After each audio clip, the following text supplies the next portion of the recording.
Polda Jawa Tengah resmi menetapkan AKBP Basuki sebagai tersangka kasus kematian dosen Untak Dwinanda Lincia Levi. AKBP Basuki terbukti melakukan kelalaian yang berujung pada meninggalnya korban. Basuki, komentarnya Pak. Ini Pak, Basuki gimana Pak?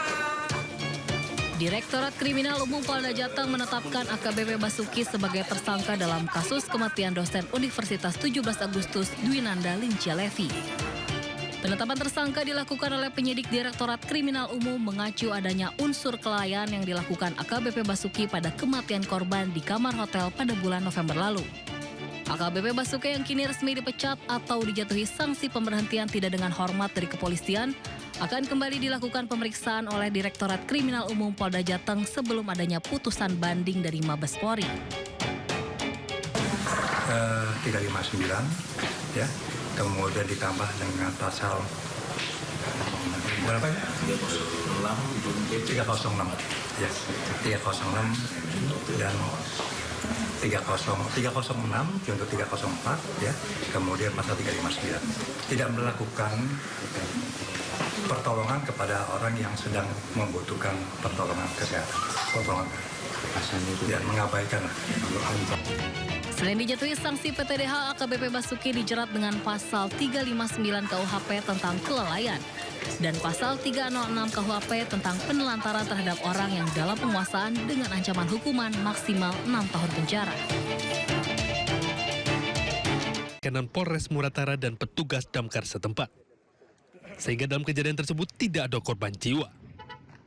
Diperkirakan atau diduga bahwa kendaraan tersebut akibat konsleting kelistrikan kendaraan tersebut. Selanjutnya penumpang bus dipindah alihkan ke bus lainnya untuk menuju ke Medan. Dari Muratara, Sumatera Selatan, Sudirman, iNews melaporkan. Bus Cahaya Trans tujuan Jakarta-Yogyakarta terguling dan menabrak pembatas jalan di Simpang Susun Exit Tol Krapyak, Semarang, Jawa Tengah. 16 penumpang tewas, 19 penumpang lainnya terluka.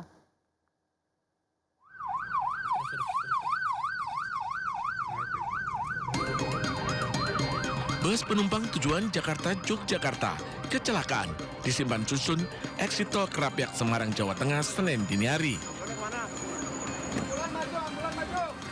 Bus dengan 34 penumpang tersebut menabrak pembatas jalan, diduga dalam kecepatan tinggi. Dari hasil penyelidikan sementara, bus melaju dengan kecepatan tinggi sebelum terguling hingga bagian atas kabin ringsek. Bus tersebut dari arah Jakarta dengan tujuan Yogyakarta, sampainya di tikungan Simpang Susun tersebut dengan kecepatan cukup tinggi, maka bus tersebut menabrak pembatas jalan sehingga mengakibatkan bus tersebut terbalik.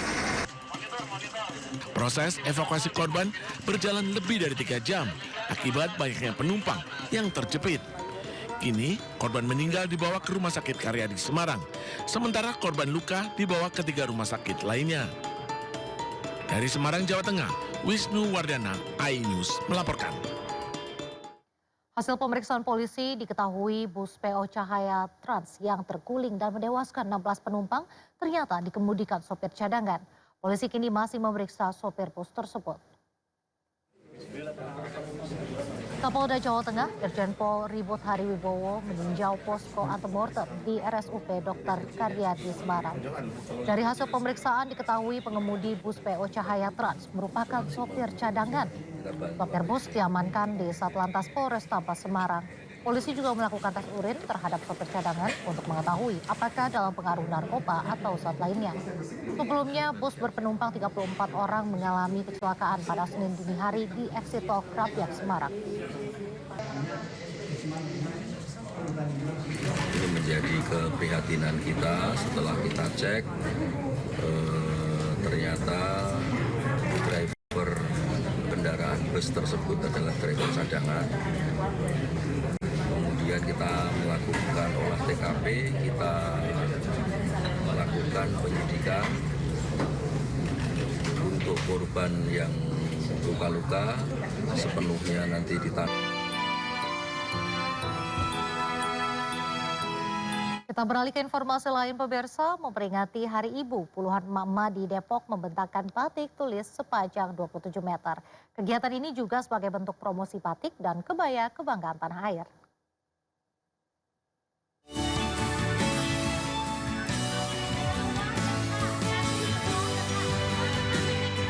Meski di usia yang tak muda lagi, puluhan emak-emak dari komunitas kebaya Depok ini berjalan sambil membentangkan batik tulis bergambar Presiden Indonesia. Mulai dari Presiden pertama Soekarno hingga Presiden Prabowo Subianto. Kegiatan bertajuk Bentang Batik Spektakuler ini digelar untuk memperingati Hari Ibu yang jatuh pada 22 Desember 2025. Selain itu untuk mempromosikan budaya kebaya dan batik Indonesia. Cita Kebaya Depok, kita mengusung bentang batik spektakuler hasil karya anak bangsa dari Mas Bayu, yaitu Sembung Batik dari Kulon Progo. Bentang batik spektakuler ini dirancang oleh anak bangsa dan dikerjakan secara kolaboratif oleh 18 pembatik lokal dari Kulon Progo dengan panjang 27 meter dengan kain batik tulis kualitas tinggi.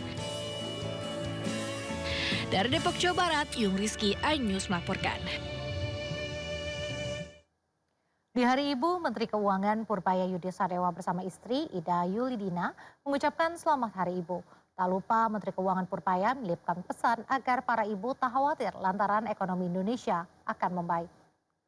Untuk ibu-ibu di seluruh Indonesia, selamat Hari Ibu. Semoga ibu-ibu di seluruh Indonesia kuat, sabar dalam menjalankan tugas sehari-hari dan memberi kontribusi yang maksimum bagi Indonesia. Ibu-ibu nggak usah takut, ke depan ekonomi akan membaik terus. Semangat!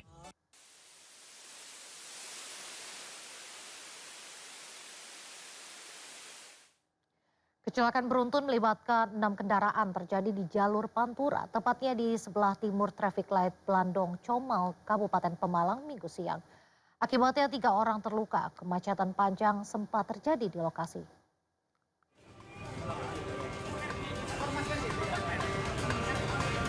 Kecelakaan beruntun melibatkan 6 kendaraan terjadi di jalur Pantura, tepatnya di sebelah timur traffic light Blandong, Comal, Kabupaten Pemalang, Jawa Tengah, Minggu siang. 2 mobil penumpang mengalami kerusakan cukup parah terutama di bagian depan. Sementara 3 korban luka dirawat di Rumah Sakit Siaga Medika Pemalang. Kecelakaan ini menyebabkan arus lalu lintas di jalur Pantura Pemalang mengalami kemacetan panjang. Polisi memberlakukan sistem kontraflow untuk mengurai kepadatan. Indonesia bagian Barat telah terjadi kecelakaan beruntun yang melibatkan 6 kendaraan bermotor, diantaranya 4 truk dan 2 mobil penumpang.